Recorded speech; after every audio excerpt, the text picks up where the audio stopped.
luego, pues, quisiera compartir con ustedes un tema que tuve la oportunidad en el día de ayer compartirlo. Y desde luego, para compartir este tema ayer en el lugar donde estaba, había que pagar. Ustedes lo van a recibir gratis. No tienen que pagar por él. Así que quisiera hablar de él, porque aunque siempre predicamos de la Biblia, muy pocas veces tenemos oportunidad de hablar de la Biblia. No sé si me hago entender, ¿verdad? Si me entienden. Generalmente predicamos de la Biblia, pues usamos los pasajes bíblicos para predicar, pero muy pocas veces tenemos la oportunidad de hablar de la Biblia, de la palabra de Dios.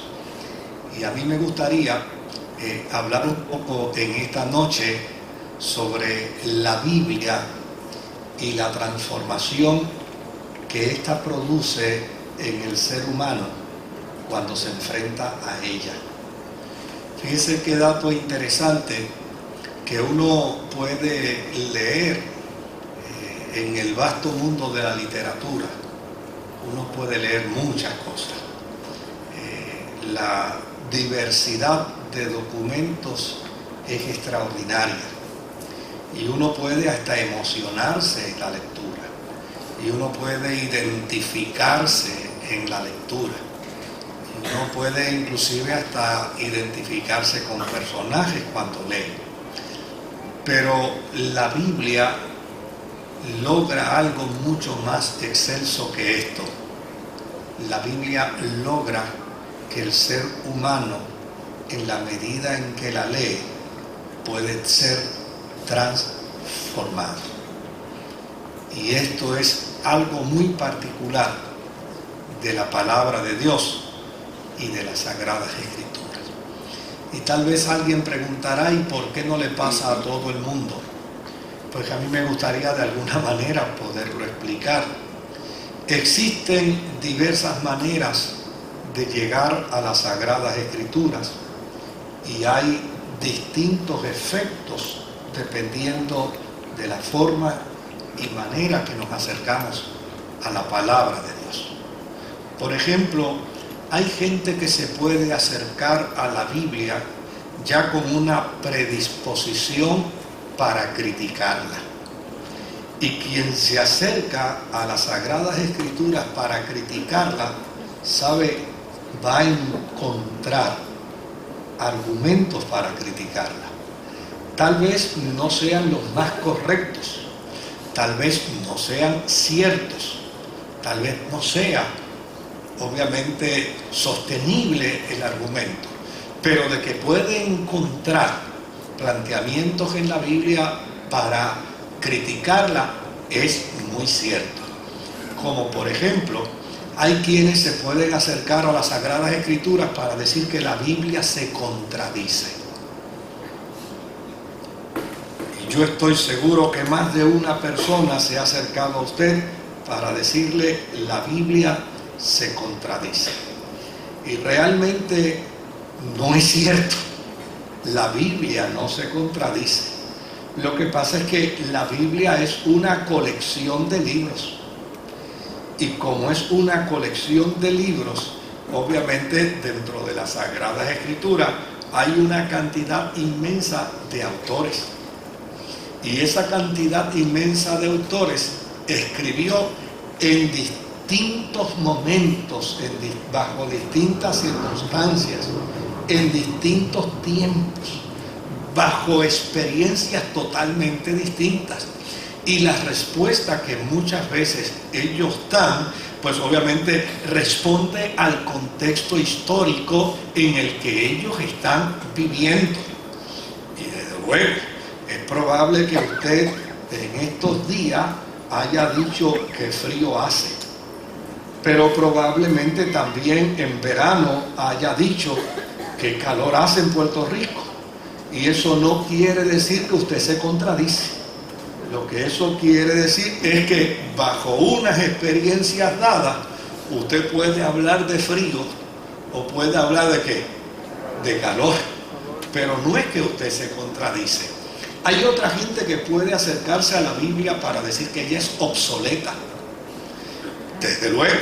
Y quien plantea esto, en cierta medida, puede estar diciendo algo que tiene que ver con la antigüedad de las Sagradas Escrituras. La Biblia recoge información desde el inicio mismo de la historia de la humanidad. Recoge información desde el inicio mismo en que el universo empezó a ser creado. Y con toda probabilidad, óigame, usted le dice la edad suya a un muchachito de 7 u 8 años y piensa que usted es un viejo. No la mía, es la suya. La mía no, es la edad suya. Y piensa que usted es un viejo. Pero eso no quiere decir que basada en la apreciación de ese niño, usted sea lo que él aprecia o lo que él sentencia sobre usted. Por el otro lado, hay quien puede decir, la Biblia la escribieron hombres. Y cuando dice la Biblia la escribieron hombres, lo que quiere decir es que la escribió gente que puede cometer errores, porque esa es la intención.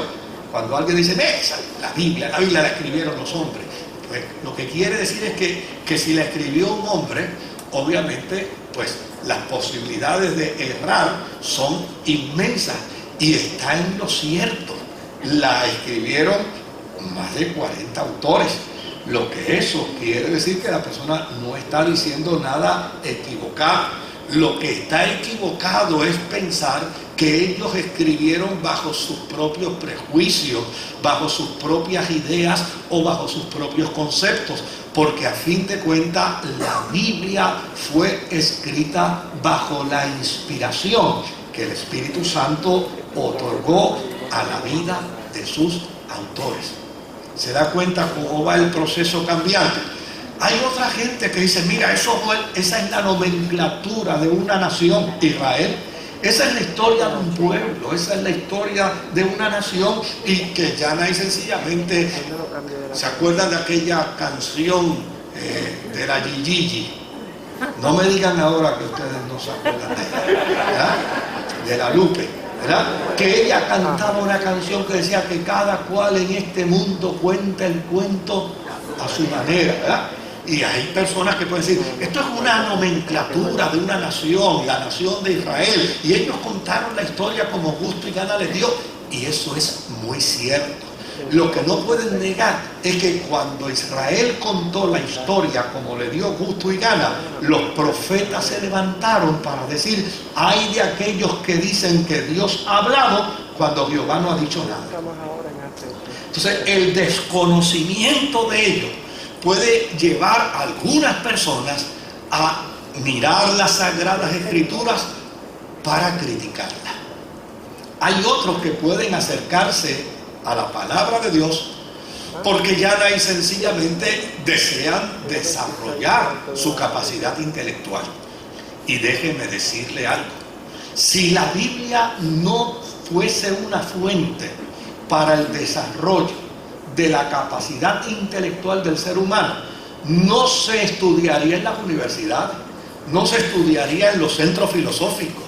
Si se estudia es porque a través de ella el ser humano, ya sea para aceptarla o para negarla, para ridiculizarla, criticarla o reconocerla, el ser humano descubre que la palabra de Dios lo desafía para desarrollar su intelecto.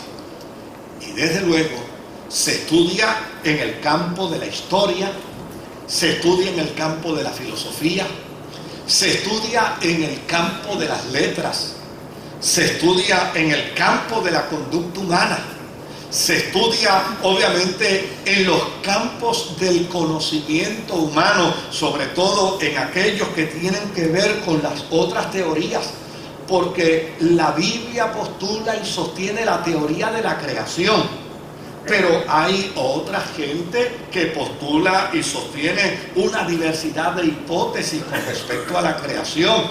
Y para poder ellos plantear la suya, tienen que venir también a las Sagradas Escrituras. Lo que quiere decir es que la Biblia es una herramienta extraordinaria para esa gente que se acerca a ella con la intención de desarrollar una capacidad de intelecto aún mayor. Ahora, ¿cómo debemos ver la Biblia para poder alcanzar de ella el propósito loable, el propósito noble, el propósito extraordinario para lo cual nos ha sido entregada? Si miramos 2 de Timoteo, capítulo 3 y versículo 16. Mira lo que dice la Escritura. Toda la Escritura, si ustedes me permiten hacer una traducción al término, toda la Biblia es inspirada ¿por qué?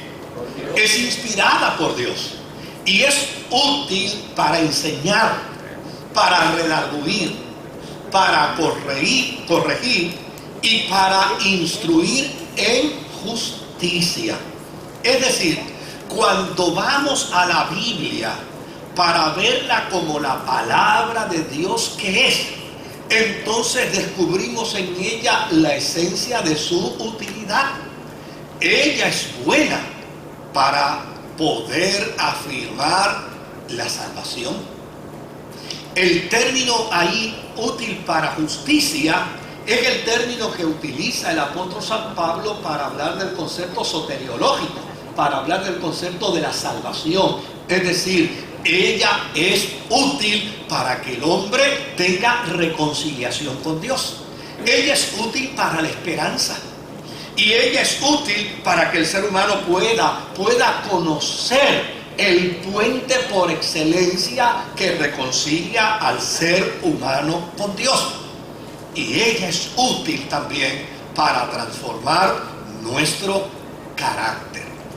Por lo tanto, la utilidad que tiene la palabra de Dios en términos salvíficos, en términos de esperanza, en términos del testimonio de Cristo, en términos de la experiencia del carácter humano, nos revela que dentro de las muchas utilidades extraordinarias que la Biblia tiene, una de sus grandes utilidades es que la Biblia es capaz de transformar al ser humano.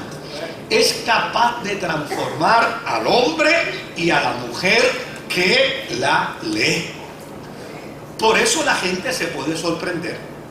La gente se puede sorprender cuando ha conocido la conducta humana de alguien desviada, desenfocada, y de momento encuentra a esta persona y descubre que ahora hay un sentido de orientación pleno, hay un sentido de orientación prístino. Y puede decir, oye, ¿y qué le habrá pasado a fulano que cambió?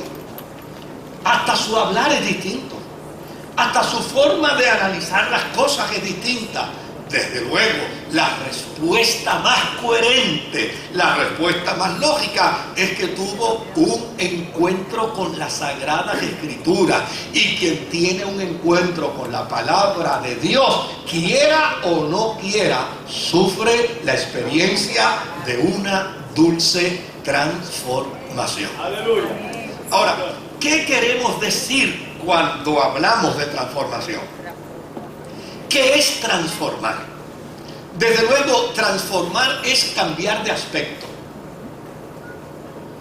Cuando usted cambia de aspecto algo o alguien, pues ya y sencillamente usted inmediatamente piensa que lo ha transformado.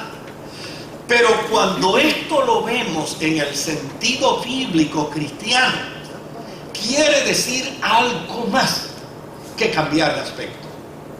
Quiere decir algo más que llana y sencillamente retocar o meramente cambiar de posición.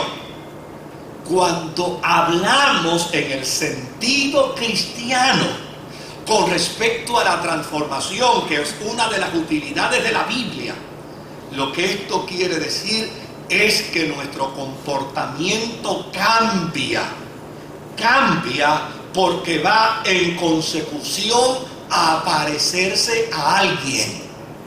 No meramente porque se camuflajea, sino porque tiene como objetivo parecerse a alguien. Y la Biblia es la única fuente literaria que desafía al ser humano a parecerse a Jesucristo. Es la Biblia la que puede provocar en la vida del ser humano un encuentro con su Salvador y a la misma vez disfrutar de una experiencia de transformación plena y extraordinaria.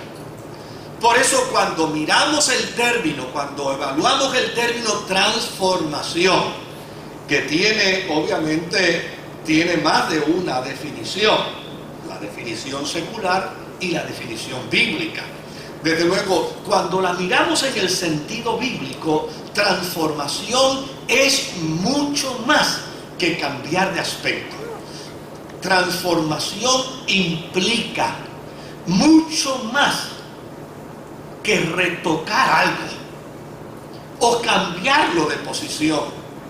Transformación adviene de la palabra griega metamorfosis. ¿Y qué es la metamorfosis? La metamorfosis es un cambio que experimentan algunas especies durante su desarrollo y que se manifiesta no solo en la variación de su forma, sino también en la función y su estilo de vida. ¿Qué especies, verdad, podemos ver y conocer que sufren lo que el término griego llama transformación? Porque esta mesa puede sufrir una transformación, pero la transformación que más puede sufrir esta mesa es que o le cambie el color o el diseño a las cosas que están ahí demarcadas, o que cambie el cristal. No puedo hacer nada más con ella para su transformación. Pero la metamorfosis tiene una función aún mucho más extraordinaria. La metamorfosis no solo hace que haya una variación de forma, sino también logra que haya una variación de funciones y de estilos de vida. Por eso cuando el ser humano va a las Sagradas Escrituras, sufre auténticamente una transformación a la luz del término griego. Sufre una metamorfosis. Vamos a tomar por ejemplo a la oruga. La oruga sufre una transformación, pero no al estilo de un mero cambio de aspecto. Más bien, los que han trabajado con ella en el proceso de la observación, desde una perspectiva, desde una óptica científica, han descubierto que la transformación, la metamorfosis que acontece en la oruga, adviene como resultado de aquello con lo que se alimenta.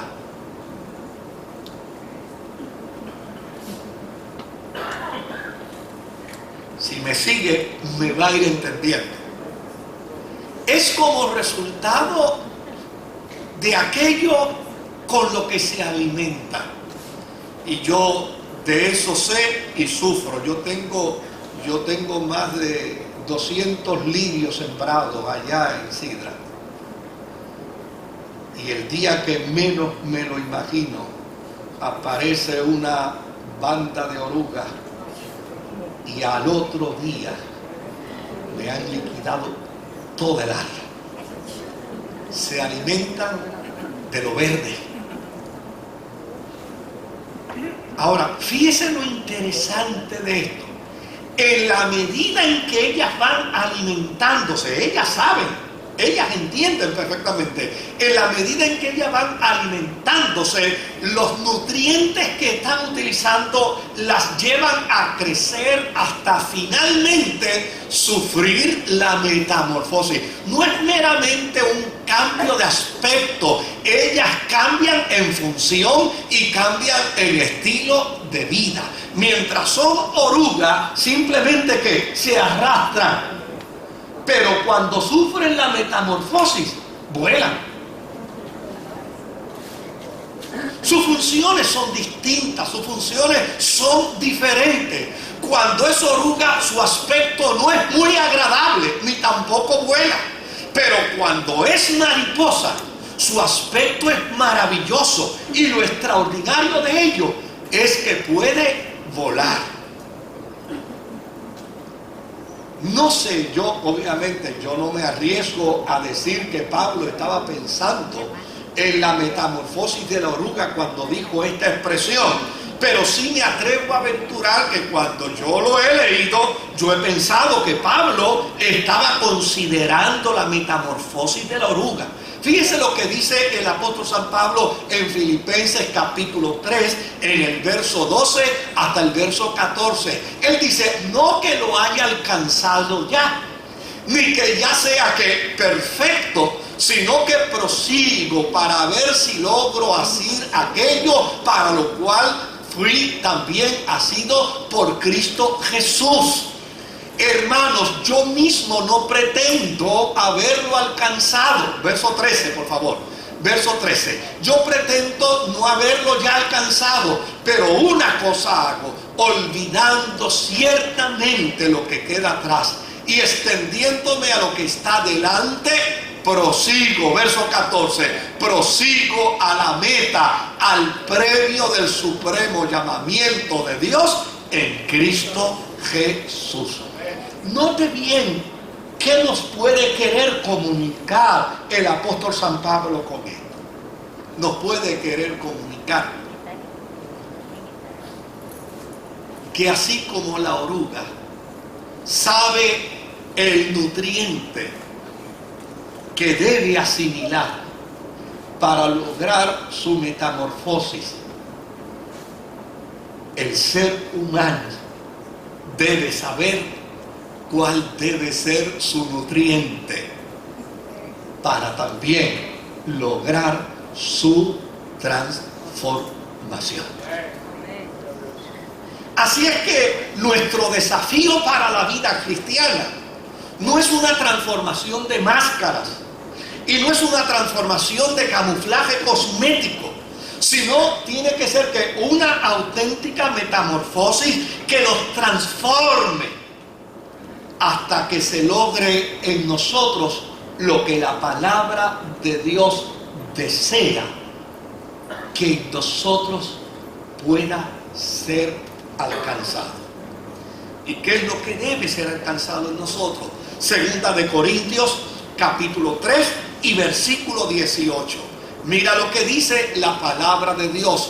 Por tanto, nosotros todos, mirando a cara descubierta como en un espejo la gloria del Señor, somos transformados de gloria en gloria en la misma imagen como por el Espíritu de el Señor.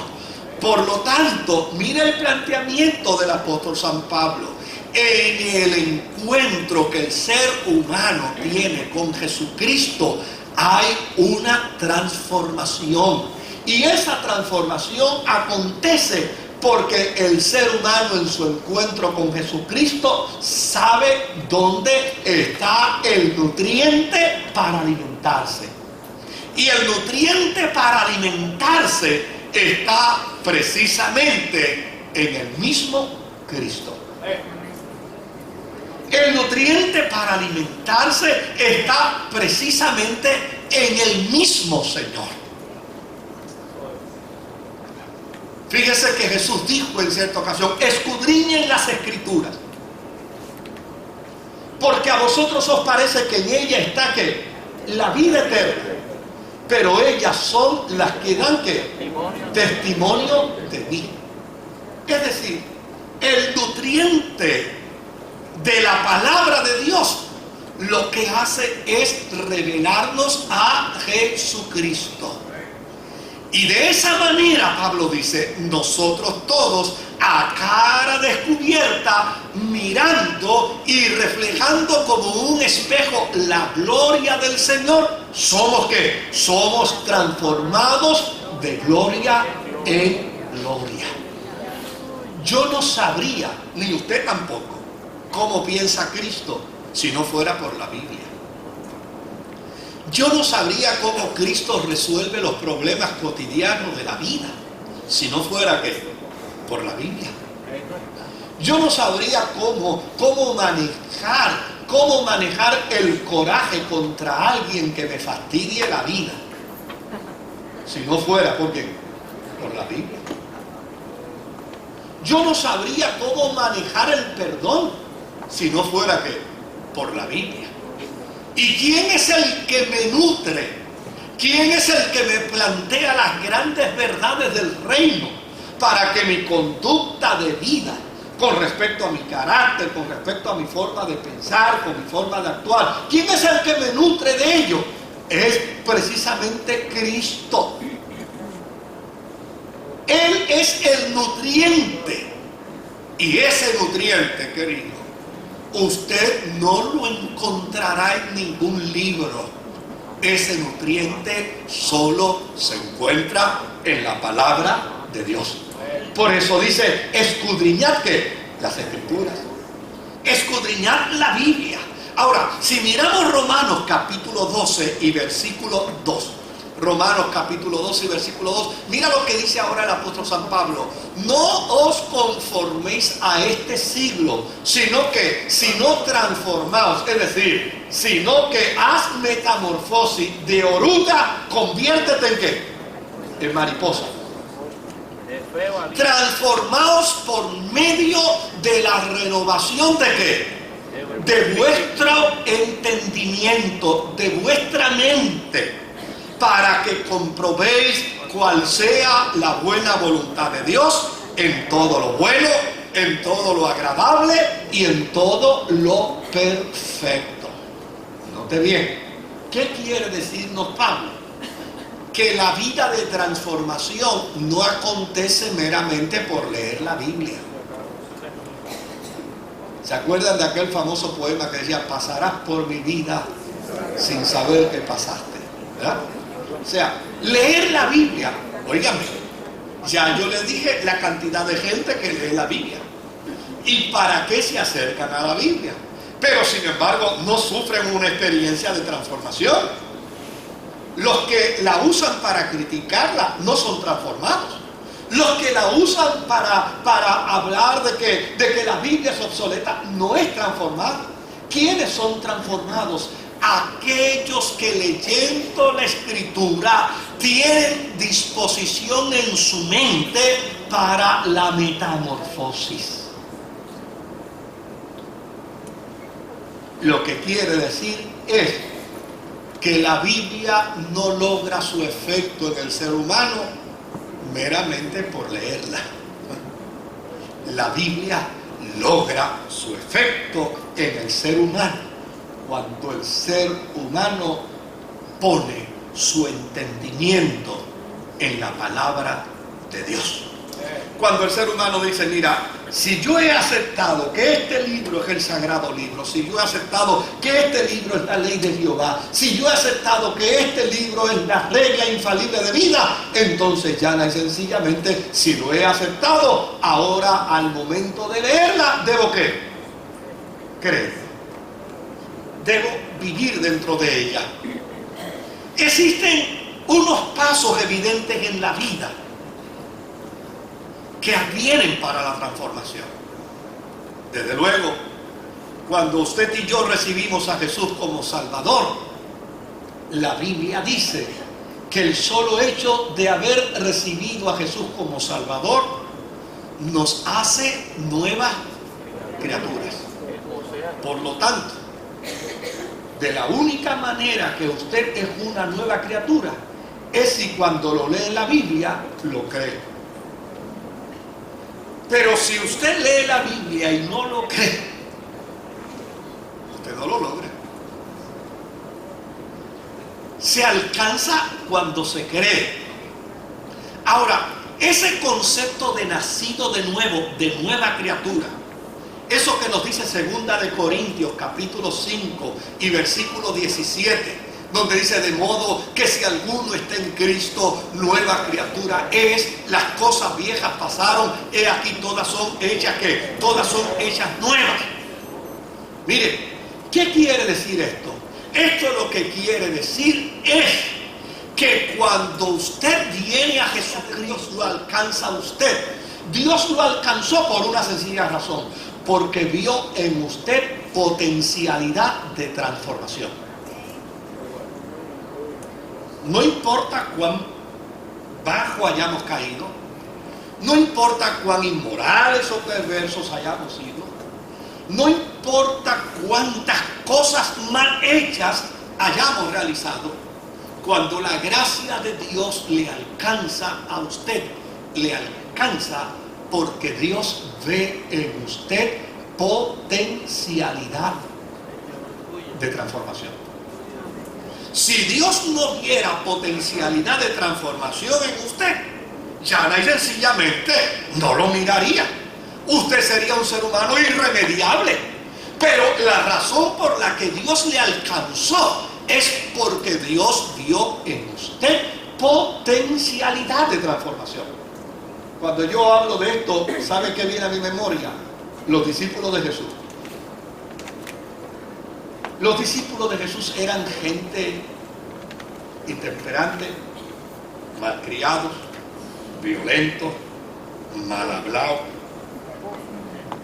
Había chismosos, habían orgullosos, habían incrédulos, entre ellos habían tramposos, había gente egocéntrica. Imagínense qué egocéntrico era Juan, que es el único que dice de sí mismo que era el discípulo amado. Nadie más, él mismo se lo dice, él mismo se echa. Tenía que ser bien egocéntrico para decirlo.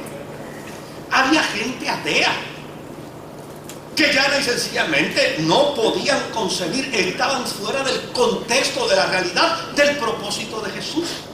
Pero ¿por qué Jesús los llama? ¿Por qué Jesús los trae a su fila? ¿Sabe por qué los trae? Porque Él vio en ellos no lo que meramente eran, sino vio en ellos la potencialidad de lo que podían llegar a ser. Por lo tanto, el paso evidente que adviene para la transformación es llana y sencillamente que usted y yo podamos mirar y decir: óyeme, si estoy en el equipo, porque yo no soy fanático. Yo me acuerdo una vez, cuando yo era pastor en Trujillo Alto, se me acercó uno y me dijo: no, es que ustedes son unos fanáticos. Y yo, no, usted está equivocado, yo soy miembro del equipo, yo no soy fanático. Los fanáticos son los que se suben a los bleachers. Tú estás en los bleachers criticando a los miembros del equipo. El fanático eres tú.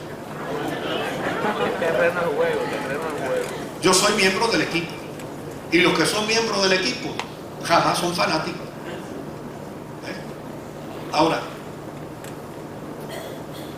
¿qué demarca esta realidad? Esta realidad lo que demarca es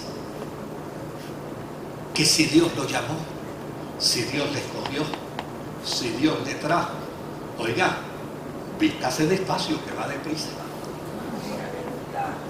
Y nadie tenga prisa por el otro, tenga prisa por usted. Y nadie pretenda transformar la vida de los demás, transforme la suya.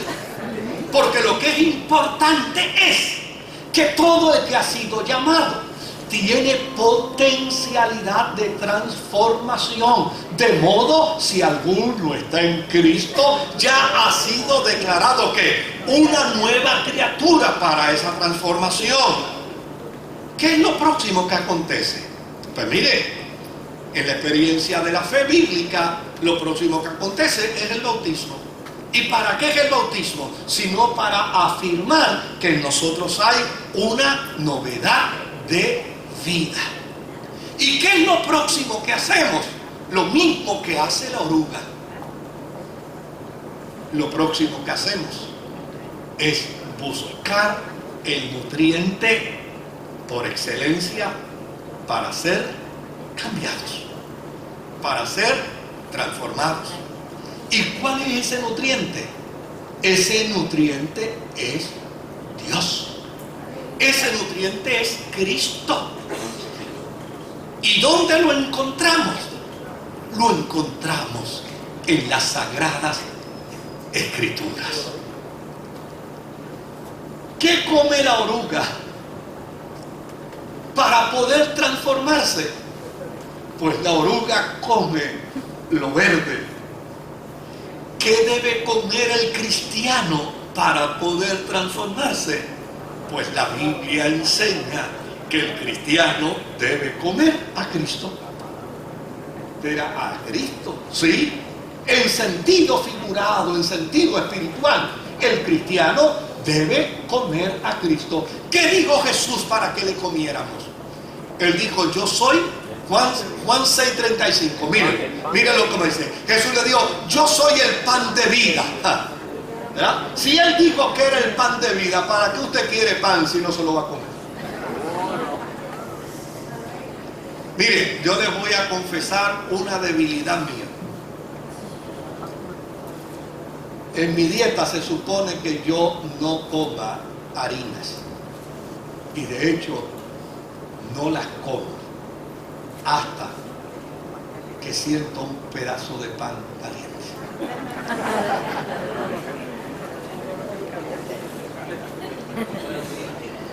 No, yo no como eso. Pero come. No me lo voy a comer. Pero, óigame, le puedo decir que no a cualquier corte de carne. Y le digo que no. Pero un pedacito de pan. Le voy a abrir el apetito. Con buena mantequilla.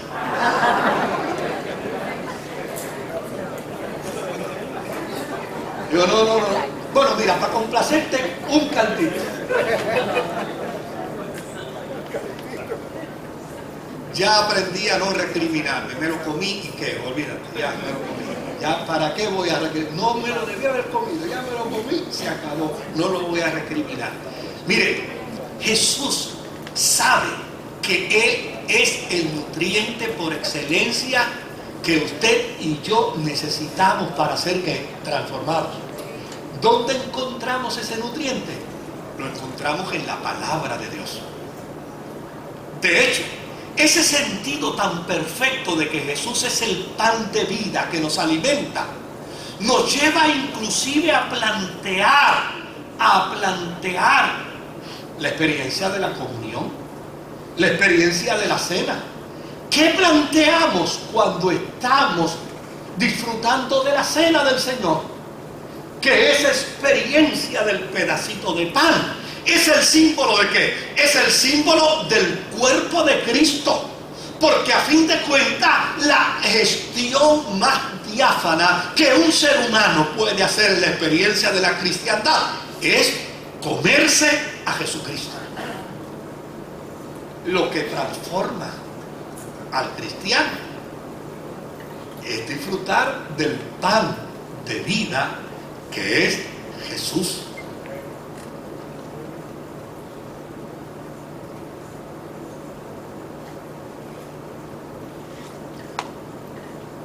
Permítanme hacer un comentario. A mí me sorprende la cantidad de cristianos que no leen la Biblia. Que se pasan las semanas y no leen la Biblia. Que se pasan los meses y no leen la Biblia. De hecho, un pastor una vez me contó que en su iglesia había una hermana que desesperada porque no encontraba los espejuelos, le dijo al pastor, pastor, ore, a ver si yo encuentro mis espejuelos. Porque hace 4 meses que no los encuentro. Y el pastor le dijo, no hermana, no hay que orar por sus espejuelos. Usted los dejó en la iglesia hace 4 meses dentro de la Biblia. ¿Qué quiere decir?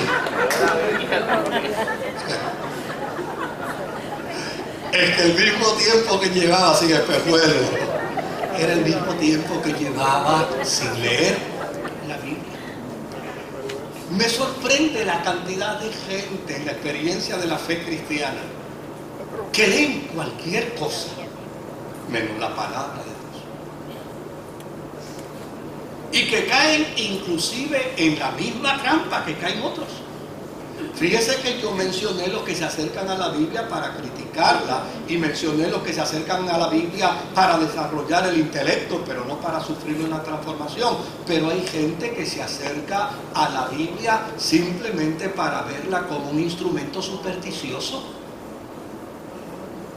Usted sabe la cantidad de gente que yo conozco que tienen una Biblia abierta en el carro, como si el carro leyera.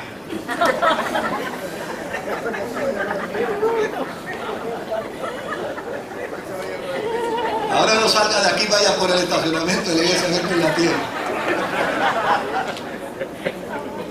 Y es para que le espante los pillos. La cantidad de gente que tiene una Biblia abierta en la mesa de su casa. En la puerta, en la entrada. O en la entrada. Y llana y sencillamente allí está.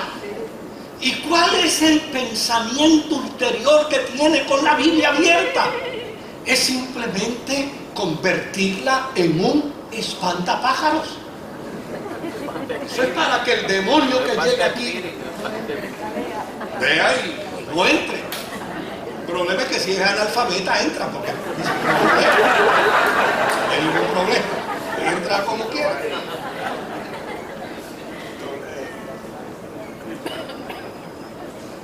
Hay un punto que no quisiera que perdiéramos de perspectiva. Es el punto de esa expresión de Romanos en el capítulo 12. Transformados por la renovación de nuestra mente. ¿Qué quiere decir transformados por la renovación de nuestra mente? Que todo lo que yo lea en la Biblia de Cristo, si Él es mi nutriente, entonces para mi transformación yo tengo que asimilarlo, y tengo que implantarlo, y tengo que desarrollarlo, y tengo que trabajar con él. Mire, instintivamente la oruga sabe que es oruga, e instintivamente ella sabe que necesita una metamorfosis. Y como ella sabe que es oruga y sabe que necesita de una metamorfosis, es que ella no se alimenta de cualquier cosa, se alimenta de las hojas verdes. Los cristianos debemos saber que somos cristianos y debemos saber que necesitamos alimentarnos de Cristo, y para poder alimentarnos de Cristo, Él es el olivo verde. Era así de sencillo. Cuando yo me topo con la gente que tiene religión tradicional, pues yo soy de esta tradición de religión porque mis papás lo fueron, mis abuelos lo eran, mis tatarabuelos lo eran, mis bisabuelos y mis chornos también lo eran. Así que yo soy de esta religión porque toda mi familia lo ha sido. ¿Tiene usted un encuentro personal con Jesucristo? No sé de qué me está hablando. ¿Lee usted las Sagradas Escrituras? La tengo. Yo tengo una buena Biblia en mi casa. Yo quiero que usted sepa que yo tengo una buena Biblia en mi casa, con todas las imágenes habidas y por haber. Pero la lee. No. No. Si la oruga sabe que es oruga, y sabe que para la metamorfosis tiene que comer hojas verdes, no puede comer otra cosa, es hojas verdes. Si instintivamente ella sabe hacer esto, óigame, a nosotros se nos desafía que nuestro proceso de cambio sea mediante ¿qué? Mediante nuestra mente. Nosotros no podemos funcionar instintivamente, tenemos que funcionar ¿qué? Racionalmente. Los cristianos debemos saber que somos cristianos Y para ello debemos alimentarnos de la comida que nos transforma. La Biblia no te salva. No salva, la Biblia no salva. De hecho, la Biblia no cura. La Biblia no previene robos de carros ni carjacking. Ni previene escalamiento. La Biblia transforma. Y mire si la Biblia transforma, que en Francia un hombre entró a una tienda donde vendían Biblias y caminó por el estante, y caminando por el estante vio una Biblia grande y tomó la Biblia en sus manos y le preguntó a la vendedora: ¿cuánto vale esta Biblia? Y la vendedora le dijo el precio equivalente en $40. Y él sacó de su bolsillo $40 y los pagó. Y después que pagó los $40, dejó la Biblia en el mostrador, y cuando iba saliendo, la joven le dice: Señor, se le quedó la Biblia que compró. Y él dijo: no, ya yo me la llevé. Dice: no, mire, la dejó aquí. Dice: no, ya yo me la llevé. Dice: no, pero mire, si está aquí en el mostrador, no se la ha llevado. Dice: sí, yo me la llevé. Resulta que la semana pasada yo vine y me robé una Biblia.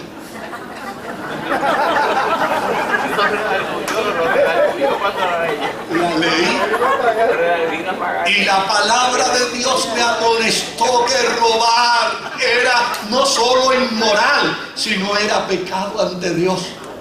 Y por eso vengo a pagarla. ¿No le parece a usted?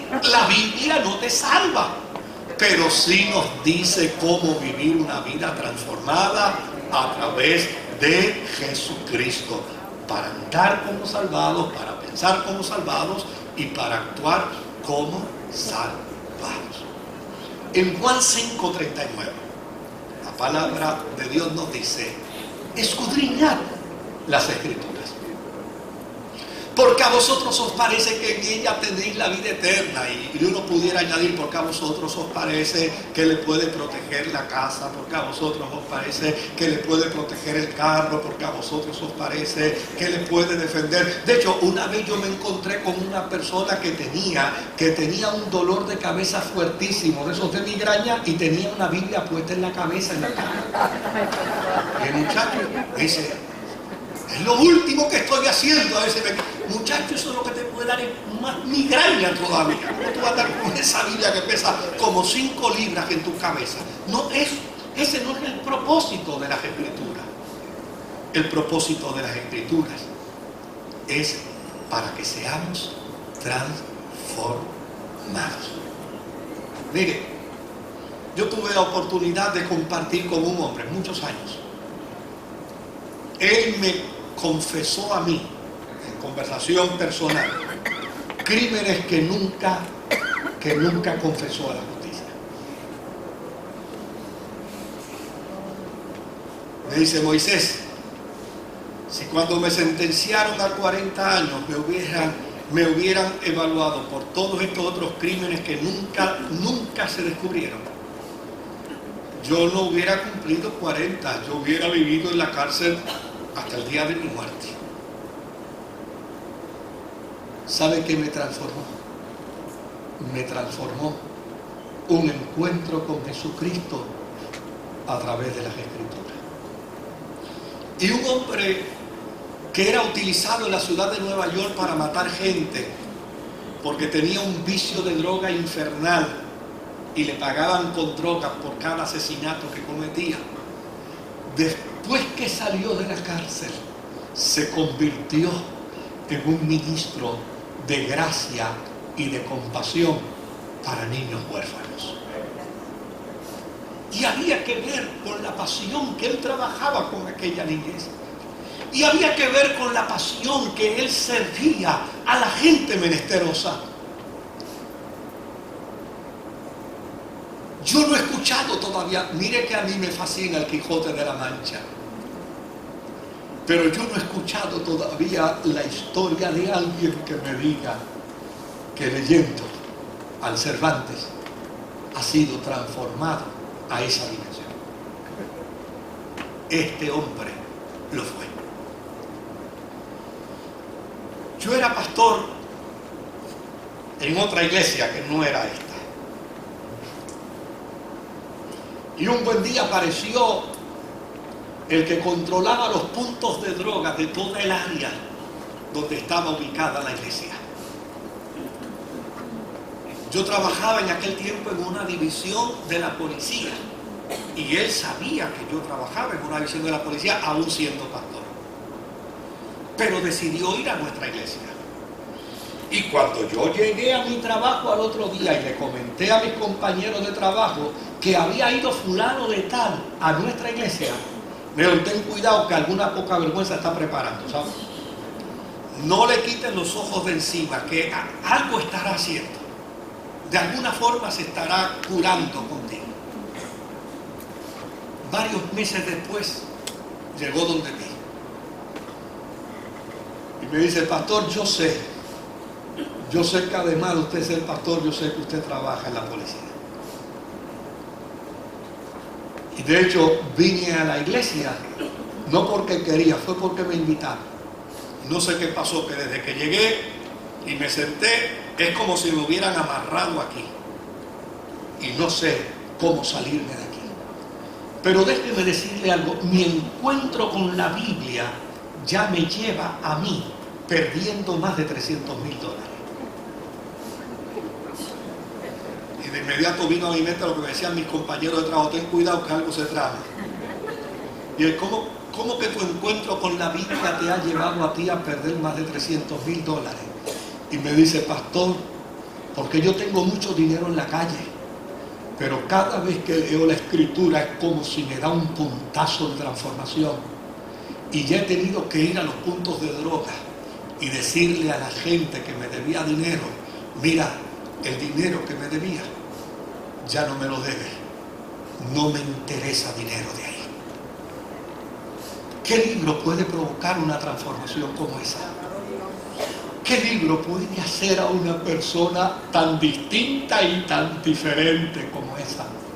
Hoy en día este individuo es uno de los líderes más prominentes en los Estados Unidos de Teen Challenge, transformado por Jesucristo a través de las Sagradas Escrituras. Hace muchos años atrás a esta iglesia vino un joven. Me dijo, pastor, si me da unos minutos le cuento mi testimonio. Claro que sí, con mucho gusto. Me senté a escucharlo. Me dice, yo fui declarado por mi psiquiatra irreformable. ¿Qué es eso? Mi psiquiatra dice que no hay forma de que yo pueda cambiar.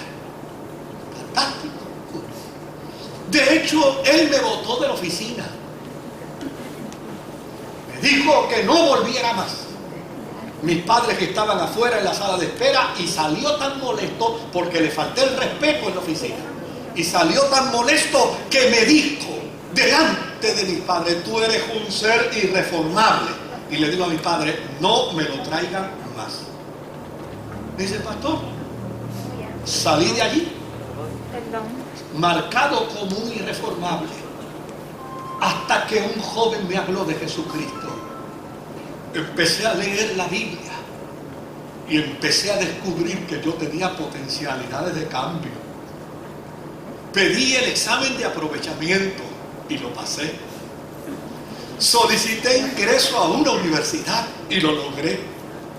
2 años después transferí mis créditos a la Universidad de Puerto Rico y me aceptaron. Y empecé a estudiar trabajo social en la universidad. Y cuando terminé mi bachillerato, me pidieron que hiciera una presentación a los profesores. Y cuando yo hice mi presentación, el que dirigía el departamento se echó a llorar. Y se me acercó y me dijo, chico, la verdad que lo que tú has contado hoy aquí me ha estremecido el corazón. ¿Y sabe qué me dijo? Voy a escribir una carta a ver si te otorgan una beca para que hagas la maestría corrida. y no te vayas. Pastor, me otorgaron la beca e hice la maestría. Ahora no me pregunten si es de las que andan por ahí o no andan por ahí, por favor. Termina de hacer su maestría y me dice, pastor, ore por mí que voy para una entrevista de trabajo. Muchachos, vamos a orar por ti. ¿Dónde te van a entrevistar? Me dice, en una empresa federal. El gobierno federal me va a entrevistar para una entrevista de empleo. Cuando llegó el día me llamó a mi casa y me dijo, pastor, esto se está poniendo malo y difícil. Y yo, ¿por qué? Me dice, porque no me gusta la persona que me va a entrevistar. Y el muchacho, no te preocupes, ten paz y tranquilidad. Si el empleo es para ti, el Señor te lo va a dar y te va a dar la plaza, así que tranquilo. Entró. Un tiempo después me volvió a llamar y me dice, pastor, me dieron la plaza. Pero usted sabe qué pasó. Le digo, ¿qué pasó? ¿Se acuerda que le dije que no me gustaba quién me iba a entrevistar? Sí. Me entrevistó el director del departamento y mientras hablaba conmigo y me hacía las preguntas, me miraba y volvía y me hacía preguntas y se me quedaba mirando fijamente. Y al final me dijo, óyeme, la cara tuya me es conocida. Yo como que te conozco a ti. ¿Y sabe quién era, pastor? El que me botó de la oficina por irreformable. Me dijo, ven acá, ¿de dónde yo te conozco? Y ahí no pude aguantar más y le dije, si usted quiere, no me dé la plaza. Rompa los papeles, haga conmigo lo que usted quiera. Pero yo soy aquel joven que usted botó de la oficina cuando dijo que yo era irreformable. Muchacho, ¿y cómo tú has logrado esto? Un encuentro con las Escrituras, doctor. Me hizo encontrar a Jesús tierno, al Jesús amoroso, al Jesús responsable, al Jesús de gracia, al Jesús de misericordia. Y yo fui a Él, cogí de Él y ahora soy una persona diferente. Yo les dije a ustedes que aunque no iba a predicar de la Biblia, les iba a hablar de lo que la Biblia puede hacer. Y yo le aseguro que un encuentro con la palabra de Dios, con una buena disposición de renovación de nuestra mente, puede transformarnos al punto de sacarnos de la posición en la que estamos y ponernos en el lugar del propósito de Dios. Que el Señor me lo bendiga.